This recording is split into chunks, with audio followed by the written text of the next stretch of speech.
There's an old adage out there, and a book by Thomas Wolfe, that says, you can't go home again. And yeah, that might be true if you've locked yourself out of your house, lost your keys, or your GPS is broken. But this baggage car behind me says otherwise, and in a presidential fashion too. Stay tuned. We're going to go all through this car and talk about its fun and exciting history as it took one of the U.S. presidents back home again.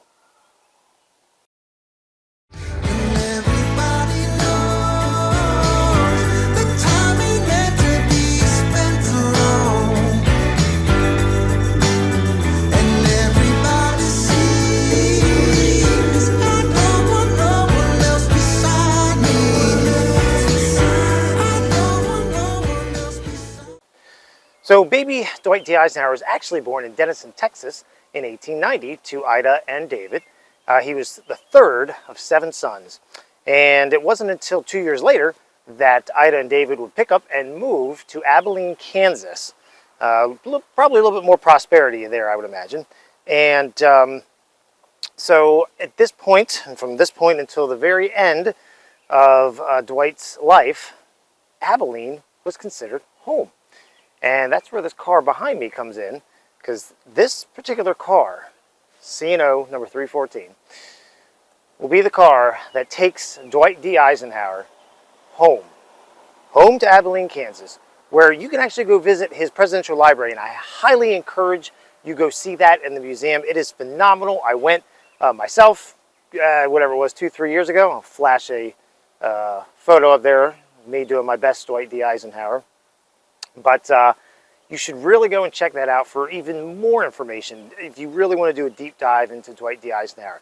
But today, we're going to go inside of this car and talk about the funeral arrangements and how this car came into existence, and really how it marked a very nonchalant funeral for what you could consider one of the most humblest of all presidents, Dwight D. Eisenhower. So Dwight D. Eisenhower was, of all things, a soldier. So yes, was he the supreme commander of the Allied Expeditionary Force during World War II? Yeah. But he was considered amongst his peers and others to be just an extremely humble individual, but with a very focused and very military mindset, and very good at decision making. He was a graduate of West Point. And something I find absolutely fascinating about him is that when he died, he only requested that he be buried in his uniform, and he wanted no pomp and circumstance. It's the kind of guy Ike was. He just wanted a plain funeral, and his wishes, along with his wife Mamie, was he just wanted to go home. He just wanted to go home. And so, 314 here would do the honors of taking him home. So C&O 314 behind me here was built in 1929 by the Pullman Company for the Chesapeake, Ohio. Originally was slated as a baggage car, but really functioned more in the Railway Express Agency pool. And it wasn't until 1950 that they actually changed the color scheme to what you see behind me now, of the gold, blue, and silver, which matched the paint scheme of the Streamliner cars that were coming into service on the C&O. So in its current form, this is how it would have looked when Dwight D. Eisenhower took his last trip to Abilene, Kansas. And something else that we want to point out is we're going to take a good look at this car inside and out, and just point out some fun features of it, and hopefully it's a somber experience for us, because again, this took one of the U.S. presidents home. All right, so I'm on the ground here and give you a little insight. So this is kind of a neat car for numerous reasons, other than the fact that it took Eisenhower back to Abilene. Was if you look, this theoretically should be the B end, but on the other side of the car, on the other end, there's another brake wheel. So we'll start down here. This is a good view, because this is the view that you would see when you come into the museum. So this is the first kind of thing you see. There's the coupler. And down here, this is for the steam heat. So this would interlace here with the car that it's coupled to, and the steam heat through this flexible joint here and all these other flexible joints would then be piped through the car, and or whichever end was connected to locomotive or the diesel that had the steam generator, this is how that steam heat was transferred. And let's see here. Get your brake hoses.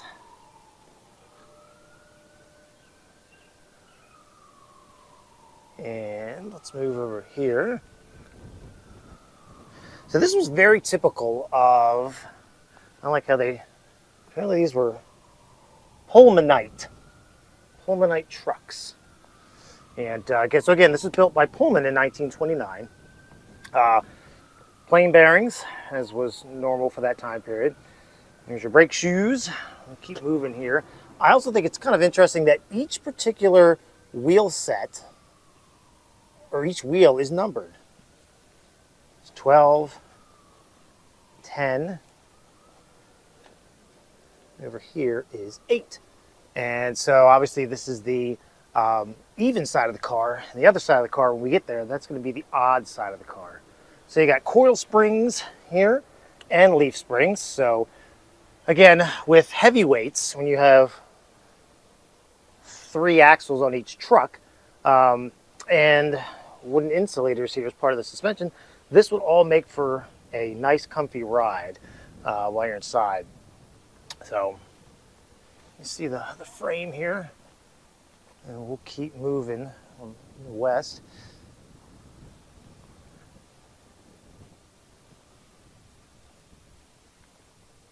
Oh, that's kind of cool. So I'm not really sure what this is, but it does say vapor, so I'm going to assume it has something to do with steam heat going into the radiators, which we'll see inside of this car. So here are the reservoirs for the brakes, the emergency and the auxiliary. And we'll move over here, and here's the control valve.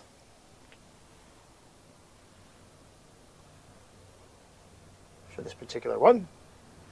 So the control valve is what essentially sets up everything and does all of the magic between little pistons inside and seals and all the other good stuff.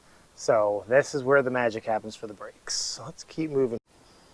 All right, so I am on the east end of the car. And again, this is the side that you would see as you come into the museum. So remember I talked about the even side trucks? Well, here's the odd side axles. So 11, 9, and 7 as we get up here. And essentially there is no difference between this side of the axles. They're mirror images of each other. But let's get to, there's another brake cylinder. Let's get to the electrical system here, because I think this is kind of neat to talk about. Okay, so here is the generator.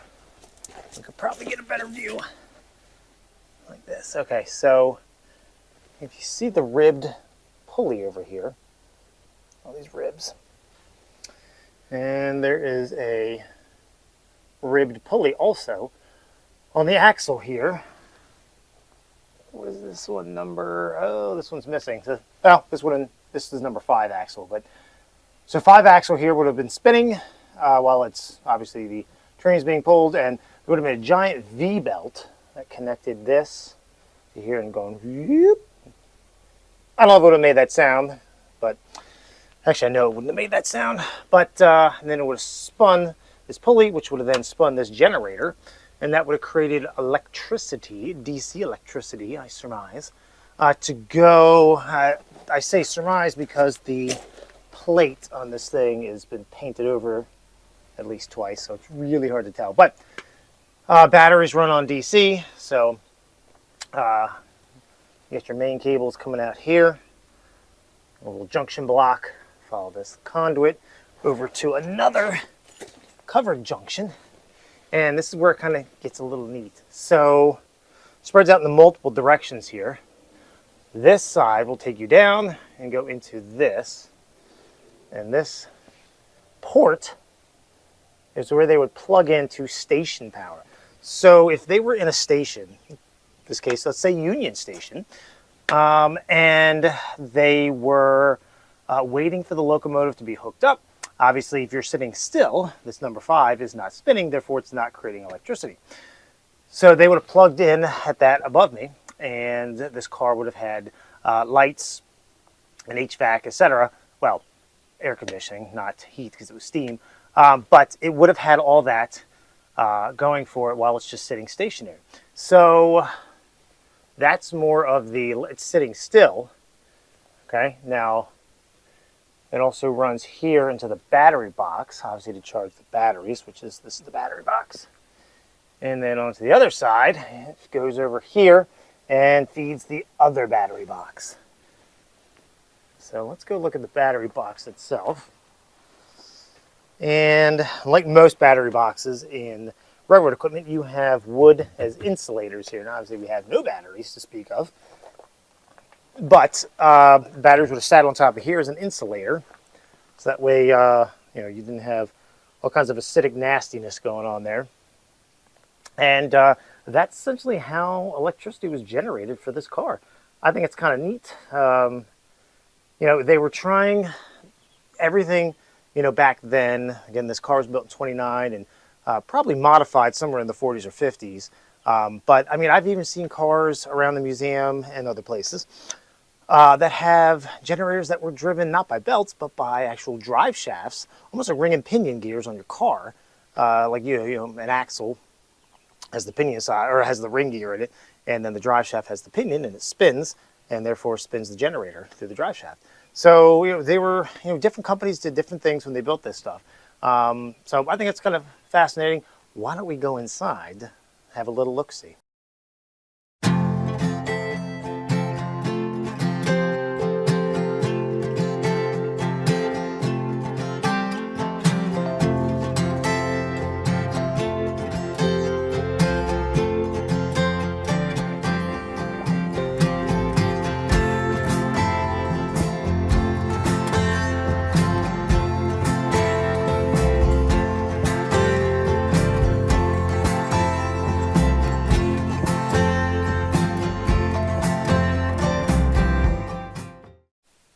Okay, so we are now inside of C&O 314, and as you can see, there's really not a whole lot to see in here. Feels like you really can't see me, but there is some really good history. So remember how I talked about there's a brake wheel on both sides. Here's one, and we can go down the other end. You can see the other brake wheel. It'll be right, well, we'll get down there and I'll show it to you.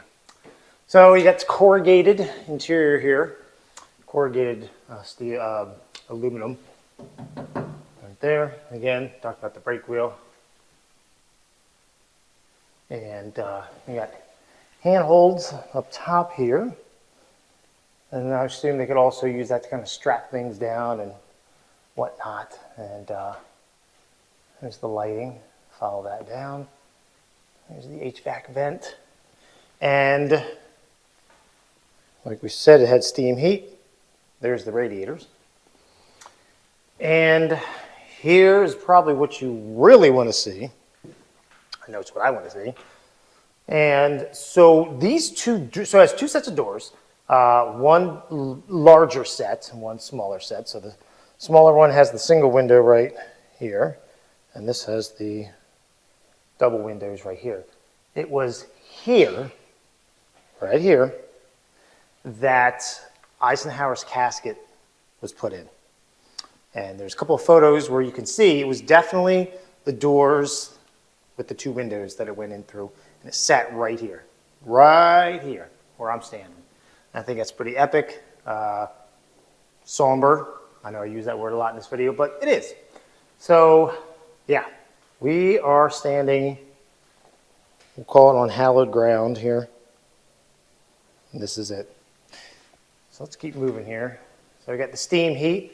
And again, when this ran as a baggage car, you would have had to keep it heated as well for whatever was in here. Nobody likes a moldy suitcase, do they? No. There's your emergency valve for if there happened to be somebody in here, a conductor or brakeman or what have you. I think this is kind of neat. And here's the single door itself. And we'll come up and over. And actually, I told you a big fat lie. the brake wheel on this side. I know it's hard to see. Hopefully this will adjust. But there is no brake wheel here. But the brake wheel is on the outside of this. I'm going to show that to you on the other side. So, like I said, there's really not a whole lot to see. It was neat. I want to say it was in the 70s or 80s. Could have been the 90s. Not 100% sure, so don't quote me on this. That the B&O Railroad Museum actually recreated how it looked. They put a fake casket in here. And what was really, as I did research for this particular episode, what I really found fascinating was, and I kind of already knew this ahead of time, was Eisenhower. Dwight D. Eisenhower was a very humble man. When he died, he requested just a plain soldier's funeral. He wanted no fanfare. He wanted nothing. And Mamie, his wife, obliged. And so this car around the outside was draped in just a black bunting with an American flag. There's no pomp and circumstance, none of that stuff. Big bands and funeral, giant parades and all that stuff. He was just a soldier. And I think that speaks to his character. That really speaks to his character. So he died, unfortunately, of heart disease, or as my father calls it, a dicky ticker. And that was March 28th of 1969. It was 3 days later that on March 31st, the consist that included this car, I should say, began to be put together at Union Station in D.C. on track 17. So if you go down to D.C., if you ever take the MARC or Amtrak or what have you, and you're in there and you're on track 17, you can say, hey, I'm on the same track that Eisenhower's funeral train left on. Pretty neat. So again, they were on track 17, and then they had left the funeral procession, and I'm drawing a blank on where that was. It was somewhere. It was in D.C. If you know, drop it in the comment section. And so they ended up at Union Station. Pallbearers lifted it up, put it on here, right where you see it. And the train left. There were only 10 cars in that consist, pulled by a streamliner locomotive. I forgot it was probably E units. And to take the 1,600-mile journey from Union Station out to Abilene, Kansas.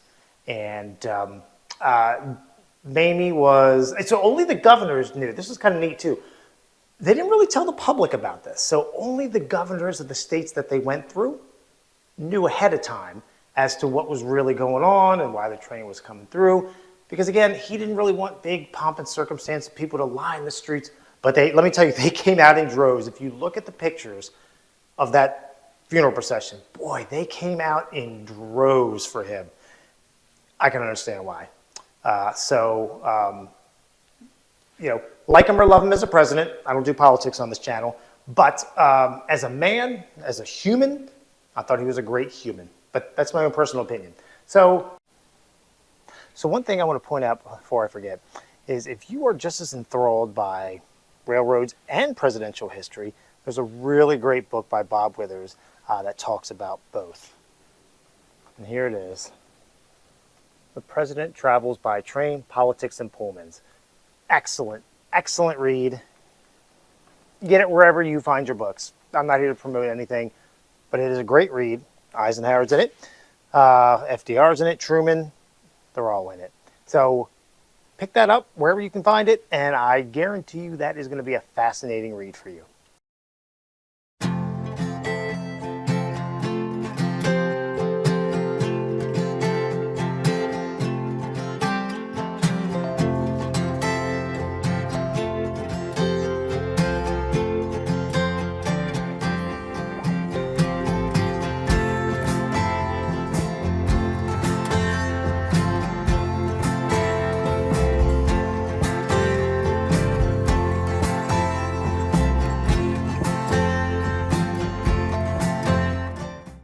So I hope you had just as much fun watching this video as I did making it and sharing some info with you about it. Hopefully you learned a little bit more about presidential funerals, especially Ike's, obviously in this case. Some Eisenhower info, and trust me, there are far more sources out there to explore about Eisenhower. Go to Abilene, Kansas. Check out the homestead, the Eisenhower family homestead there, and the museum. And right across the street, funny enough, there's a railroad. The Abilene and Smoky Valley Railroad still has a steam locomotive. I might be out of service at the making of this video, but they also have other trains, so you kind of get the flavor of both in the same place. And it's the day before Memorial Day that I'm shooting this, so we'll just take a little moment of silence for the fallen heroes and also for the presidents, especially Eisenhower, in this video.